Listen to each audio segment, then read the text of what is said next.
Hello दोस्तों, एक बार फिर से स्वागत है आपका एक बहुत ही शानदार वीडियो के अंदर। और दोस्तों आज का जो वीडियो फिर से होने वाला है, आज अपन फिर से बात करने वाले हैं सुराना सोलर लिमिटेड स्टॉक के बारे में। ये जो स्टॉक इलेक्ट्रॉनिक एंड कंपोनेंट्स वगैरह मैन्युफैक्चरिंग का काम करता है, इलेक्ट्रॉनिक कंपोनेंट्स के मैन्युफैक्चरिंग का काम करता है। इस स्टॉक के फंडामेंटल तो अपन ऑलरेडी एनालाइज कर चुके हैं, लेकिन फिर भी मैं आपको थोड़े बहुत से और बता दूंगा। कुछ नए इसके और आए हैं। मैंने 5 महीने पहले इसके ऊपर वीडियो बनाया था, आपका बहुत ही शानदार रेस्पॉन्स मिला था और उसी रेस्पॉन्स को चलते हुए मैं इसके ऊपर फिर से वीडियो बना रहा हूँ। इसकी प्राइस परफॉर्मेंस कैसी क्या चल रही है, आज अपन इसके चार्ट को बहुत अच्छे से एनालाइज करने वाले स्पेशली। तो वीडियो के लास्ट तक बने रहिएगा, इसके बारे में आपको कुछ बहुत अच्छी चीज़ें बताऊँगा ताकि आपको एक जानकारी मिल सके कि आपको इस करंट टाइम में आपको इस स्टॉक के अंदर इन्वेस्ट करना चाहिए या फिर नहीं करना चाहिए। अच्छा दोस्तों, जो मैं ये वीडियो बनाता हूँ, ये वीडियो मैं करंट सिचुएशन को देखते हुए बनाता हूँ, लॉन्ग टाइम के लिए बताता हूँ। जो भी आपको जानकारी देता हूँ इसके अंदर वो हमेशा लॉन्ग टाइम की देता हूँ।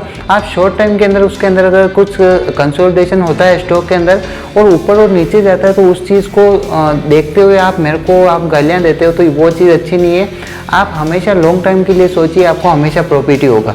दोस्तों इस वीडियो की स्टार्ट करते हैं अपन। और इस वीडियो के अंदर अपन सबसे पहले सुराना सोलर की प्राइस अभी 38 के ऊपर चल रही है और अपन इस स्टॉक के एक बार फंडामेंटल थोड़े बहुत से और देख लेते हैं ताकि अपने जो डाउट है वो एक बार क्लियर हो जाए।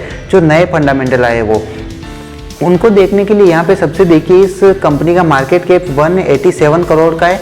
ये मैंने आपको ऑलरेडी पहले ही बता चुका हूँ, ठीक है। 187 करोड़ का इसका मार्केट कैप चल रहा है। ROC जो चल रहा है -1.44 के ऊपर चल रहा है। यहाँ पे अगर इस अबाउट द कंपनी के बारे में देखें तो 2006 के अंदर ये कंपनी स्टेबलाइज हुई थी और इस कंपनी का जो है मॉड्यूल जो है, बिजनेस मॉड्यूल जो है, उसके अंदर manufacturing solar photovoltaic modules, generation of wind and solar power energy and trading of other solar related product, यानी कि सोलर रिलेटेड से जो भी प्रोडक्ट होते हैं उनकी ट्रेडिंग वगैरह ये काम करता है। पावर जनरेशन और पावर एनर्जी का डिस्ट्रीब्यूशन और उसको जनरेशन का काम ये कंपनी करती है। इसके अलावा wind and solar power energy का काम भी ये कंपनी करती है। इसके कंपनी के बारे में और डिटेल में जानना है तो आप इस स्क्रीनर के ऊपर आके आप इस कंपनी के बारे में डिटेल में जान सकते हैं। प्रॉन्स की बात करूँ तो कंपनी आर ऑलमोस्ट डेब्ट फ्री। ये कंपनी जो है ऑलमोस्ट इसके ऊपर डेब्ट फ्री है, कुछ भी कर्जा नहीं है। कॉन्स पॉइंट की यहाँ पे बात करूँ यहाँ पे तो stock is trading at 3.38 times it's book value, यानी कि इसकी बुक वैल्यू का 3.34 गुना ज़्यादा ये ट्रेड कर रहा है करंट टाइम में, तो हायर प्राइस के ऊपर ट्रेड कर रहा है। तो इसकी वजह से आप इस स्टॉक के ऊपर करंट टाइम में बाय करने का रिकमेंडेशन नहीं रहेगा। Company has low interest coverage ratio, यानी कि लो इंटरेस्ट कवरिंग रेशो जो है इस कंपनी का अभी चल रहा है। Promoter holding has decreased over last quarter 12.4%। Last quarter के अंदर 12.4% प्रमोटर की होल्डिंग कम हुई है इस स्टॉक के अंदर। The company has delivered a poor sales growth of -12.6% over past 5 year, यानी कि 5 सालों के अंदर नेगेटिव के अंदर इसके अंदर सेल्स के अंदर ग्रोथ हुई है। Company has low return on equity of -0.39% over last 3 year. Okay, मैं समझता हूँ आप अंडरस्टैंड हो गए हो इस पॉइंट से। Earning include and other income of 1.16 crore and working capital day have increase from 436 day to 665 days. ये इसके कुछ नेगेटिव पॉइंट है। इन पॉइंट को आपको ध्यान में रखते हुए आपको डिसाइड करना है कि आपको इस कंपनी के अंदर इन्वेस्ट करना है या फिर नहीं करना है। चलिए दोस्तों, आगे इसके पियर्सिंग कंपनियां यहाँ पे दी हुई है, इनको आप एक बार देख लीजिए और वीडियो को पॉज करके इन कंपनियों को एक बार आप मॉनिटर कर लीजिए। इसके बाद में क्विक रेशियो क्वार्टरली रिजल्ट जो आया था, इसका रिजल्ट को एक बार देख लेते हैं। सबसे पहले अपन सेल्स की बात कर लेते हैं। यहाँ पे सेल्स जो चल रही मार्च 2021 के अंदर 15.62 करोड़ की इसके सेल्स हुई थी। इसके बाद में कुछ लगा था इसके अंदर उतार चढ़ाव होते गए और अभी के टाइम में पिछले क्वार्टर की तुलना में इसकी सेल्स के अंदर कमी आई है। 4.40 करोड़ की दिसंबर क्वार्टर के अंदर इसके अंदर सेल्स थी और 3.93 करोड़ की इस मार्च क्वार्टर के अंदर सेल्स रह गई है। एक्सपेक्टेशन ऑपरेटिंग प्रॉफिट अगर आप देखेंगे तो 0.03 करोड़ 30 करोड़ का ही हुआ है इसके अंदर प्रॉफिट और पिछले क्वार्टर के अंदर 0.50 करोड़ का प्रॉफिट हुआ था, यानी 50 लाख का प्रॉफिट। इसके बाद में आप कुछ और चीज़ें यहाँ पे प्रॉफिट बिफोर टैक्स भी आप यहाँ पे देख सकते हैं, उसके अंदर भी कमी आई है। इस तरीके से आप इसके जो रिजल्ट है इनको आप देख लीजिए। ईपीएस जो है, ईपीएस के अंदर भी कमी आई है, बहुत ही ज़्यादा नेगेटिव के अंदर चला गया है। प्रॉफिट और लॉस की बात कर लेते हैं, ये बहुत इंपॉर्टेंट है। प्रॉफिट और लॉस को आप एक बार देखिए। सबसे पहले प्रॉफिट और लॉस के अंदर अगर मैं सेल्स की बात करूँ तो सेल्स मैंने आपको ऑलरेडी बताई दी है, 17.71 करोड़ की अभी हुई है सेल्स। और पिछले क्वार्टर के अंदर यानी कि मार्च 2023 के अंदर 42.18 करोड़ की सेल्स हुई थी, यानी कि पिछले साल सेल्स के अंदर ज़्यादा थी और अभी सेल्स के अंदर बहुत ही कमी आ गई है। ऑपरेटिंग प्रॉफिट की अगर आप यहाँ पे देखेंगे तो ऑपरेटिंग प्रॉफिट भी बहुत कम हो गया, यानी कि माइनस के अंदर ऑपरेटिंग का प्रॉफिट चला गया है। तो फंडामेंटली ये कंपनी करंट टाइम में बिल्कुल भी अच्छी नहीं है, सारी चीज़ें अभी नेगेटिव शो कर रहा है। इस कंपनी का नेट कैश फ्लो अगर आप देखेंगे तो वो 0.17 करोड़ के ऊपर चल रहा है मार्च 2000 के अंदर, और पिछले साल के अंदर जो था 0.12 करोड़ का हुआ था। इसके बाद में डेब्ट रेशियो अगर आप यहाँ पे देखेंगे तो रेशियो अलग अलग आरओसी परसेंटेज के अंदर दिया गया है। इस क्वार्टर के अंदर तो शो भी नहीं किया इस साल, तो पिछले साल के अंदर -0.36 करोड़ का था। प्रमोटर की होल्डिंग सबसे इंपॉर्टेंट रहती है, इसको मैं एक बार आपको बता देता हूँ। चलिए, प्रमोटर की जो होल्डिंग थी जुलाई 2021 के अंदर 70% की प्रमोटर की होल्डिंग थी। ये देखिए आप, बहुत ही इंटरेस्टिंग है। इसके बाद में इसके प्रमोटर की होल्डिंग के अंदर लगातार कमी आती गई है और करंट टाइम में पिछले साल दी गई 62 करोड़ जो, तो 62% जो थे प्रमोटर इसके अंदर होल्डेड थे, लेकिन करंट टाइम में सिर्फ 49.54 यानी कि 50% प्रमोटर इसके अंदर रह गए। 62 से 50%, 12% प्रमोटर ने अपनी होल्डिंग इसके अंदर से कम कर दी है। तो ये अपने लिए एक बहुत ही नेगेटिव बात है कि प्रमोटर लगातार अपने जो स्टेक है उनको बेचते जा रहे हैं। इसके ऊपर आप नज़र बना के रखिए। चलिए, इस कंपनी के, ये तो अपन ने सारी चीज़ें बात कर ली। अच्छा, इस कंपनी के कुछ रेजिस्टेंस और सपोर्ट और बन रहे हैं, उनको एक बार आप देख लीजिए। इस कंपनी के अंदर वॉल्यूम अगर आप देखेंगे तो इस तरीके से 2 लाख, 1 लाख, 2 लाख, लमसम 2-3 लाख के आसपास ही वॉल्यूम ट्रेड हो रहा है। सुराना सोलर के बारे में एक न्यूज़ आई है, वो न्यूज़ है 19 अप्रैल को आई थी लास्ट न्यूज़। ये न्यूज़ थी कि सुराना सोलर स्टैंडोलॉजी March 2024 net sales at 3.93 crore, down 49.59% year on year base के ऊपर। 50% की इसकी जो सेल्स है उसके अंदर डाउनफॉल आया है ईयर ऑन ईयर बेस के ऊपर। तो आप देख रहे हैं यहाँ पे ऑलमोस्ट डाउनफॉल ही चल रहा है। अभी करंट टाइम में 100% मनी कंट्रोल के ऊपर इस यूज़र जो है इसको बाय करने का रिकमेंडेशन दे रहे हैं, लेकिन फंडामेंटल को देखते हुए मैं आपको लॉन्ग टाइम के लिए इसके अंदर बाय करने का रिकमेंडेशन बिल्कुल नहीं दूंगा। प्रमोटर की होल्डिंग अगर आप देखेंगे तो ऑलमोस्ट 49.95% की प्रमोटर की होल्डिंग है, लेकिन यहाँ पे आप देख लीजिए क्वार्टर ऑन क्वार्टर बेस के ऊपर कमी होती जा रही है। दिसंबर 2023 के अंदर 62.31% की प्रमोटर की होल्डिंग थी और अभी 49% की रह गई है। चलिए, ये सारी बातें हो गई इसके बारे में। अब दोस्तों, सुराना सोलर जो है इसके अपन फंडामेंटल को बहुत अच्छे से समझ चुके हैं। अब अपन आ गए चार्ट के ऊपर और चार्ट का एनालिसिस क्लियर से करने वाले हैं। चार्ट के ऊपर अगर आप यहाँ पे देखेंगे तो 38.58 के ऊपर करंटली प्राइस चल रही है स्टॉक की, और इस स्टॉक के अंदर अगर आप देखेंगे तो जो प्राइस थी इसकी 47 के आसपास, इस जगह पे इस प्राइस ने रेजिस्टेंस बनाया था।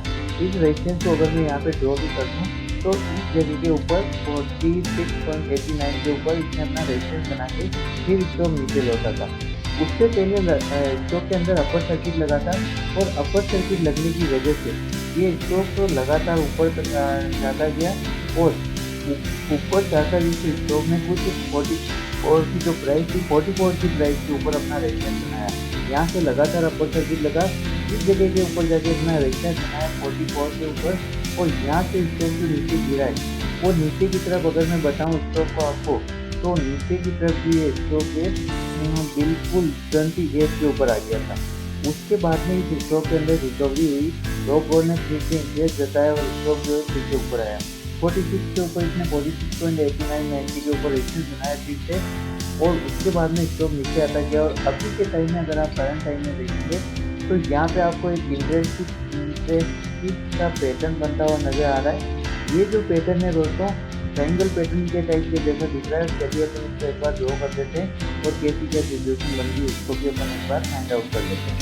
अगर मैं इस पैटर्न को ड्रॉ करूँ यहाँ पे, तो यहाँ पे देखिए ये रेजिस्टेंस लाइन बनती हुई नजर आ रही है इस जगह पे, और इसको टच करती हुई ये स्टॉक के लगातार बड़ी बड़ी कैंडल के साथ में अपने जो है इसको क्लोज कर रहा है डेली टाइम के अंदर।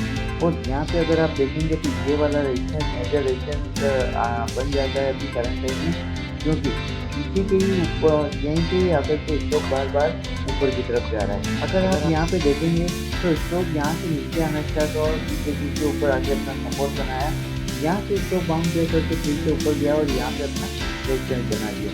रेजिस्टेंस बनाने के बाद में स्टॉक फिर से नीचे आया और सेम तीसरे लेवल से जहाँ से स्टॉक ने सपोर्ट बनाया था फर्स्ट वाला वहीं से सपोर्ट बना के फिर से स्टॉक जो है ऊपर गया है। अब यहाँ पे स्टॉक फिर से जो पिछला वाला हाई था उससे नीचे की तरफ अपना फिर से सपोर्ट बना के स्टॉक नीचे आता हुआ नजर आ रहा है। अगर ये स्टॉक नीचे आ जाता है और ये जो पुराना वाला सब रेजिस्टेंस से इससे ब्रेक करके इससे नीचे आ जाता है, नीचे आता है तो स्टॉक फिर से इस लेवल तक आने की कोशिश करेगा 35 के आसपास तक और यहाँ से फिर स्टॉक बाउंस देते से ऊपर जाएगा।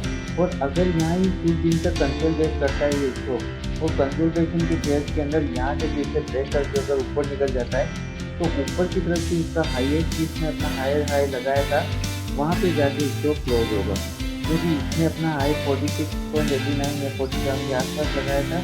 तो यहाँ पे स्टॉक पे जाने की प्रोबेबिलिटी बनी। यहाँ पे अगर आप देखेंगे भी तो अगर ये कंसोलिडेशन की स्थिति कुछ दिन तक जारी रहती है और यहाँ से ब्रेक करके ऊपर निकल जाता है तो नेक्स्ट टारगेट इसका दिख रहा है 46-47 के आसपास का दिख रहा है। और सपोज करके अगर यहाँ से ब्रेक नहीं करता है स्टॉक जो है यहाँ से कंटिन्यू करके नीचे आ जाता है, इस जगह पे आ जाता है तो स्टॉक फिर से यहाँ से बाउंस दे करके ऊपर जाने की कोशिश करेगा। लेकिन क्या हो अगर इस जगह से बाउंस दे करके स्टॉक ऊपर की तरफ मिल जाएगी। अगर यहाँ से स्टॉक फिर से नीचे की तरफ आ गया और इस लेवल के बाद आकर के इसको ब्रेक कर दिया इस सपोर्ट लाइन को और ब्रेक करके अगर नीचे आता है तो ये जो लेवल है इसका इस लेवल के आसपास अपना सपोर्ट बनाने की कोशिश करेगा। इस लेवल को एक बार मैं चलिए ड्रॉ भी कर देता हूँ और इससे ये लेवल एक इम्पोर्टेंट लेवल के रूप में नज़र आ रहा है सबको, तो इसको एक बार चलिए अपन ड्रॉ कर देते हैं। इससे पहले भी यहाँ पे एक सपोर्ट रेजिस्टेंस बनाया था इस जगह के ऊपर, रेजिस्टेंस बना के इसको नीचे गया था और इस जगह पीछे रेजिस्टेंस बना के इसको बहुत के ऊपर निकला। इसी कंसोलिडेशन फेज में चल रहा था से और यहाँ पे फिर से इसने सपोर्ट बनाया और इसको नीचे आ गया। तो मैं यही बात कर रहा हूँ आपके सामने कि अगर जो करंट प्राइस चल रही है उस करंट प्राइस से ये स्टॉक नीचे आता है और नीचे आकर के ये स्टॉक अगर इस जगह के ऊपर आ जाता है और इसको ब्रेक करके अगर नीचे निकल जाता है तो अपन नेक्स्ट टारगेट है 31 के आसपास ये स्टॉक आने की कोशिश करेगा। तो ये है इसके रेजिस्टेंस और सपोर्ट। और मैं अभी करंट टाइम में आपको इसके अंदर बाय या सेल करने का रिकमेंडेशन दूँगा। मैं आपको इसके अंदर बाय या सेल करने का रिकमेंडेशन कभी दे सकता हूँ। मैं आपको एक हिंट दे सकता हूँ कि अगर ये प्राइस ये जो ऊपर की सपोर्ट लाइन मैंने बनाई है इस सपोर्ट लाइन को तोड़ करके अगर ऊपर निकल जाता है तो आपको इस स्टॉक के अंदर बाइंग की एंट्री लेनी है। यहाँ से अगर तोड़ के ऊपर निकल जाता है तो बाइंग की एंट्री लेनी है। और अगर स्टॉक नीचे आता है और ये जो नीचे की तरफ सपोर्ट की लाइन है इसको तोड़ करके अगर नीचे निकल जाता है तो आपको सेलिंग की एंट्री लेनी है। तो आशा करता हूँ दोस्तों ये वीडियो आपको समझ में आ गया होगा। इसके बारे में कुछ भी सिंगल डाउट रहे तो आप कमेंट बॉक्स में पूछ सकते हैं, मैं उसको ज़रूर बताऊँगा। हम मिलते हैं दोस्तों बहुत जल्दी अगले वीडियो में। अगला वीडियो कौन से टॉपिक पे चाहिए ये भी आप मुझे बता दीजिए। थैंक यू सो मच और जय श्री राम।